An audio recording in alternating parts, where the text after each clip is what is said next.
4/11/2023 भगवान कहते हैं, मीठे बच्चे पावन बन, गति सदगति के लायक बनो।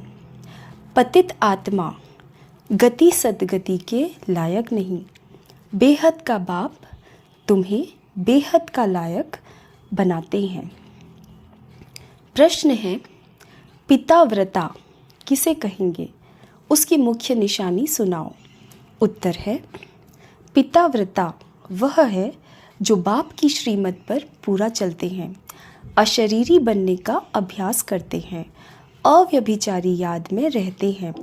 ऐसे सपूत बच्चे ही हर बात की धारणा कर सकेंगे। उनके ख्यालात सर्विस के प्रति सदा चलते रहेंगे। उनका बुद्धि रूपी बर्तन पवित्र होता जाता है। वह कभी भी फारकती नहीं दे सकते। गीत है, मुझको सहारा देने वाले। ओम शांति। बच्चे शुक्रिया मनाते हैं नंबरवार पुरुषार्थ अनुसार। सब एक जैसी शुक्रिया नहीं मानते। जो अच्छे निश्चय बुद्धि होंगे और जो बाप की सर्विस पर दिल व जान, सिक व प्रेम से उपस्थित हैं, वो ही अंदर में शुक्रिया मानते हैं। बाबा कमाल है आपकी। हम तो कुछ नहीं जानते थे, हम तो लायक नहीं थे आपसे मिलने के। सो तो बरोबर है, माया ने सबको न लायक बना दिया है। उनको पता ही नहीं है कि स्वर्ग का लायक कौन बनाता है और फिर नर्क का लायक कौन बनाते हैं। वह तो समझते हैं कि गति और सद्गति दोनों का लायक बनाते हैं बाप, नहीं तो वहाँ के लायक कोई है नहीं।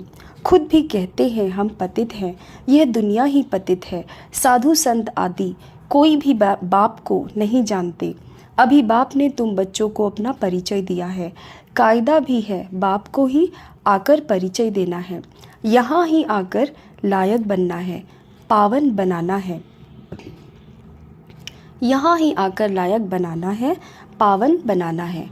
वहाँ बैठे अगर पावन बना सकते तो फिर इतने नालायक बनते ही क्यों? तुम बच्चों में भी नंबरवार पुरुषार्थ अनुसार ही निश्चय बुद्धि है। बाप का परिचय कैसे देना चाहिए यह भी अकल होना चाहिए। शिवाय नमः भी ज़रूर है। वही माता पिता ऊंच ते ऊंच है। ब्रह्मा विष्णु शंकर तो रचना है, उनको क्रिएट करने वाला ज़रूर बाप होगा। माँ भी होनी चाहिए। सबका गॉड फादर तो एक है ज़रूर। निराकार को ही गॉड कहा जाता है। क्रिएटर हमेशा एक ही होता है। पहले पहले तो परिचय देना पड़े अल्फ का। यह युक्ति युक्त परिचय कैसे दिया जाए वह भी समझना है। भगवान ही ज्ञान का सागर है, उसने ही आकर राजयोग सिखाया है। वह भगवान कौन है, पहले अल्फ की पहचान देनी है। बाप भी निराकार है, आत्मा भी निराकार है। वह निराकार बाप आकर बच्चों को वर्षा देते हैं, किसी के द्वारा तो समझाएंगे ना, नहीं तो राजाओं का राजा कैसे बनाया।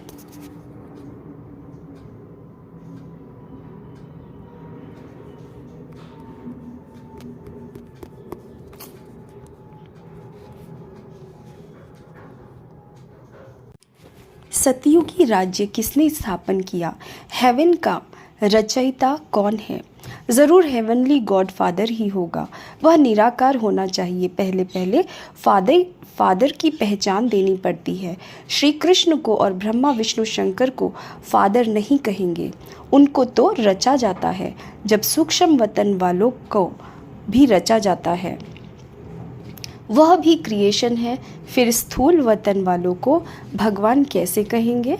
गाया जाता है देवाय नमः, वह है शिवाय नमः। मुख्य है ही यह बात। अब प्रदर्शनी में तो घड़ी घड़ी एक बात नहीं समझाएंगे, यह तो एक एक को अच्छी रीति समझाना पड़े,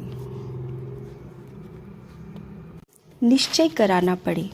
जो भी आए उनको पहले यह बताना है कि आओ तो तुमको फादर का साक्षात्कार कराएं। फादर से ही तुमको वर्षा मिलना है। फादर ने ही गीता में राजयोग सिखाया है, श्री कृष्ण ने नहीं सिखाया। बाप ही गीता के भगवान है। नंबर 1 बात है यह, श्री कृष्ण भगवानुवाच नहीं है, रुद्र भगवानुवाच व सोमनाथ शिव भगवानुवाच कहा जाता है। हर एक मनुष्य की जीवन कहानी अपनी अपनी है, एक न मिले दूसरे से। तो जो भी आए तो पहले पहले इस बात पर समझाना है। मूल बात समझाने की यह है, परमपिता परमात्मा का ऑक्यूपेशन यह है। वह बाप है, यह बच्चा है। वह हेवनली गॉडफादर है, यह हेवनली प्रिंस है। यह बिल्कुल क्लियर कर समझाना है। मुख्य है गीता, उनके आधार पर ही और शास्त्र है। सर्वशास्त्रमयी शिरोमणि भगवद गीता। मनुष्य कहते हैं तुम शास्त्र वेद आदि को मानते हो। अरे हर एक अपने धर्म शास्त्र को मानेंगे, सभी शास्त्रों को थोड़े ही मानेंगे। हाँ, सब शास्त्र है ज़रूर, परंतु शास्त्रों को जानने से भी पहले मुख्य बात है बाप को जानना, जिससे वर्षा मिलना है। वर्षा शास्त्रों से नहीं मिलेगा, वर्षा मिलता है बाप से। बाप जो नॉलेज देते हैं, वर्षा देते हैं, उसका पुस्तक बना हुआ है। पहले पहले तो गीता को उठाना पड़े। गीता का भगवान कौन है, उसमें ही राजयोग की बात आती है। राजयोग ज़रूर नई दुनिया के लिए ही होगा। भगवान आकर पतित तो नहीं बनाएंगे, उनको तो पावन महाराजा बनाना है। पहले पहले बाप का परिचय दे और यह लिखाओ बरोबर। मैं निश्चय करता हूँ यह हमारा बाप है। पहले पहले समझाना है शिवाय नमः। तुम मात पिता, महिमा भी उस बाप की ही है। भगवान को भक्ति का फल भी यहाँ आकर देना है। भक्ति का फल क्या है यह तुम समझ गए हो। जिसने बहुत भक्ति की है उनको ही फल मिलेगा। यह बातें कोई शास्त्रों में नहीं है, तुम्हारे में भी नंबरवार पुरुषार्थ अनुसार जानते हैं। समझाया जाता है तुम्हारे बेहद के माँ बाप वह हैं। जगत अम्बा जगत पिता भी गाए जाते हैं। एडम और ईव तो मनुष्य को समझते हैं, ईव को मदर कह देते। राइट वे में ईव कौन है यह तो कोई नहीं जानते, बाप बैठ समझाते हैं। हाँ, कोई फट से तो नहीं समझ जाएगा, पढ़ाई में टाइम लगता है। पढ़ते पढ़ते आकर बैरिस्टर बन जाते हैं। एम ऑब्जेक्ट ज़रूर है, देवता बनना है तो पहले पहले बाप का परिचय देना है। गाते भी हैं तुम मात पिता, और दूसरा फिर कहते पतित पावन आओ। तो पतित दुनिया और पावन दुनिया किसको कहा जाता है? क्या कलयुग अभी 40,000 वर्ष और रहेगा? अच्छा भला पावन बनाने वाला तो वह एक बाप है ना, हेवन स्थापन करने वाला है गॉड फादर। श्री कृष्ण तो हो ना सके, वह तो वर्षा लिया हुआ है। वह श्री कृष्ण हेवन का प्रिंस है और शिव बाबा हेवन का क्रिएटर है। वह है क्रिएशन फर्स्ट प्रिंस। यह भी क्लियर कर बड़े बड़े अक्षरों में लिखना चाहिए तो तुमको समझाने में सहज होगा। रचयिता और रचना का मालूम पड़ जाएगा। क्रिएटर ही नॉलेजफुल है, वही राजयोग सिखलाते हैं। वह कोई राजा नहीं है, वह राजयोग सिखलाए राजाओं का राजा बनाते हैं। भगवान ने राजयोग सिखाया है, श्री कृष्ण ने राज्य पद पाया है, उसने ही गवाया है, उसको ही फिर पाना है। चित्रों द्वारा बहुत अच्छा समझाया जा सकता है। बाप का ऑक्यूपेशन ज़रूर चाहिए। श्री कृष्ण का नाम डालने से भारत कौड़ी जैसा बन गया है। शिव बाबा को जानने से भारत हीरे जैसा बनता है। परंतु जब बुद्धि में बैठे कि यह हमारा बाप है, बाप ने ही पहले पहले नई स्वर्ग की दुनिया रची, अभी तो पुरानी दुनिया है। गीता में है राजयोग। विलायत वाले भी चाहते हैं राजयोग सीखें, गीता से ही सीखे हैं। अभी तुम जान गए हो, कोशिश करते हो औरों को भी समझाएं कि फादर कौन है। वह सर्वव्यापी नहीं है। अगर सर्वव्यापी है तो फिर राजयोग कैसे सिखलाएंगे? इस मिस्टेक पर खूब ख्याल चलना चाहिए। जो सर्विस पर तत्पर होंगे उनके ही ख्यालात चलेंगे। धारणा भी तब होगी जब बाप की श्रीमत पर चलेंगे।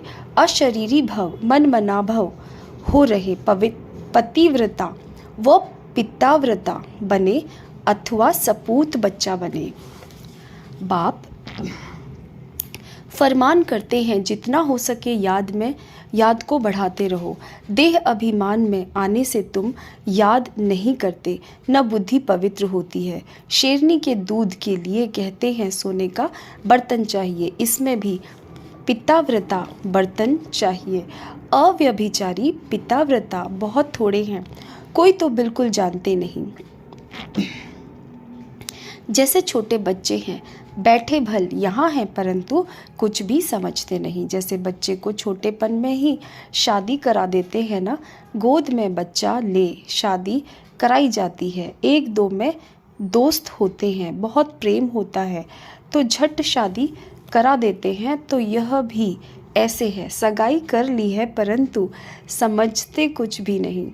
हम मम्मा बाबा के बने हैं, उनसे वर्षा लेना है, कुछ भी नहीं जानते। वंडर है ना, 5-6 वर्ष रहकर भी फिर बाप को अथवा पति को फारकती दे देते हैं। माया इतना तंग करती है। तो पहले सुनाना चाहिए शिवाय नमः। ब्रह्मा विष्णु शंकर का भी रचयिता यह है, ज्ञान का सागर यह शिव है। तो अब क्या करना चाहिए? त्रिमूर्ति के बाजू में जगह पड़ी है, उस पर लिखना चाहिए कि शिव बाबा और श्री कृष्ण दोनों के ऑक्यूपेशन ही अलग है। पहली बात यह जब समझाओ तब कपाट खुले। और पढ़ाई है भविष्य के लिए, ऐसी पढ़ाई कोई होती नहीं। शास्त्रों से यह अनुभव नहीं हो सकता। तुम्हारी बुद्धि में है कि हम पढ़ते हैं सतयुग आदि के लिए। स्कूल पूरा होगा और हमारा फाइनल पेपर होगा, जाकर राज्य करेंगे। गीता सुनाने वाले ऐसी बातें समझा नहीं सकते। पहले तो बाप को जानना है, बाप से वर्षा लेना है। बाप ही त्रिकालदर्शी है और कोई मनुष्य दुनिया में त्रिकालदर्शी नहीं। वास्तव में जो पूज्य है वही फिर पुजारी बनते हैं। भक्ति भी तुमने की है और कोई नहीं जानते। जिन्होंने भक्ति की है वही पहले नंबर में ब्रह्मा, फिर ब्रह्मा मुख वंशावली है। आपे ही पूज्य भी यह बनते हैं। पहले नंबर में पूज्य ही, फिर पहले नंबर में पुजारी बने हैं, फिर पूज्य बनेंगे। भक्ति का फल भी पहले उन्हें मिलेगा। ब्राह्मण ही पर पढ़कर फिर देवता बनते हैं। यह कहाँ लिखा हुआ नहीं है।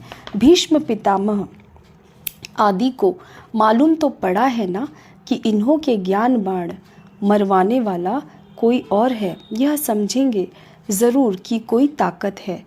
अभी भी कहते हैं कोई ताकत है जो इन्हों को सिखाती है। बाबा देखते हैं यह सब मेरे बच्चे हैं, इन आँखों से ही देखेंगे। जैसे पितृ श्राद्ध खिलाते हैं तो आत्मा आती है और देखती है यह फलाने हैं, खाएगा तो आंखें आदि उनके जैसी बन जाएगी। टेम्पररी लोन लेते हैं, यह भारत में ही होता है। प्राचीन भारत में पहले राधे कृष्ण हुए, उन्हों को जन्म देने वाले ऊंच नहीं गिने जाएंगे। वह तो कम पास हुए हैं ना। महिमा शुरू होती है श्री कृष्ण से। राधे कृष्ण दोनों अपनी अपनी राजधानी में आते हैं। उन्हों के माँ बाप के बच्चे का नाम जास्ती है। उन्हों के माँ बाप से बच्चे का नाम जास्ती है। कितनी वंडरफुल बातें हैं, गुप्त खुशी रहती है। बाप कहते हैं मैं साधारण तन में आता हूँ, इतना माताओं का झुंड संभालना है, इसलिए साधारण तन लिया है जिससे खर्चा चलता रहा। शिव बाबा का भंडारा है, भोला भंडारी, अविनाशी, ज्ञान रत्नों का भी है। और फिर एडॉप्टेड बच्चे हैं, उन्हों की भी संभाल होती आती है। यह तो बच्चे ही जाने। पहले जब शुरू करो तो बोलो शिव भगवानुवाच, वह सबका रचयिता है। फिर श्री कृष्ण को ज्ञान सागर, गॉड फादर कैसे कह सकते?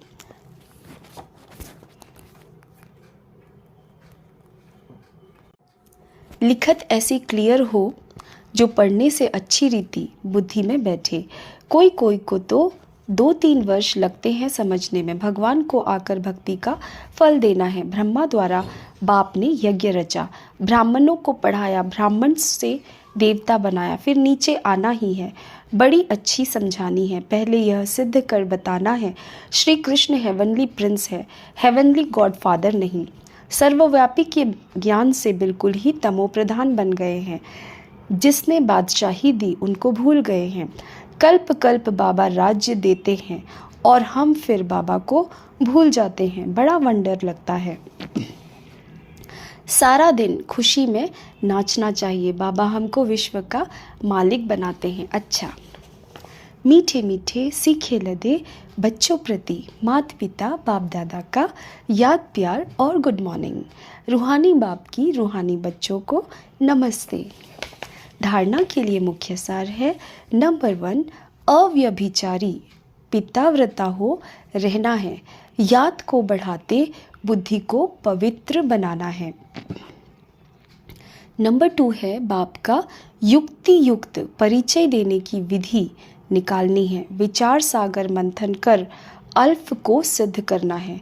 निश्चय बुद्धि बन सेवा करनी है। वरदान है, स्व परिवर्तन द्वारा विश्व परिवर्तन के निमित्त बनने वाले श्रेष्ठ सेवाधारी भाव। आप बच्चों ने स्व परिवर्तन से विश्व परिवर्तन करने का कॉन्ट्रैक्ट लिया है। स्व परिवर्तन ही विश्व परिवर्तन का आधार है। बिना स्व परिवर्तन के कोई भी आत्मा प्रति कितनी भी मेहनत करो, परिवर्तन नहीं हो सकता। क्योंकि आजकल के समय में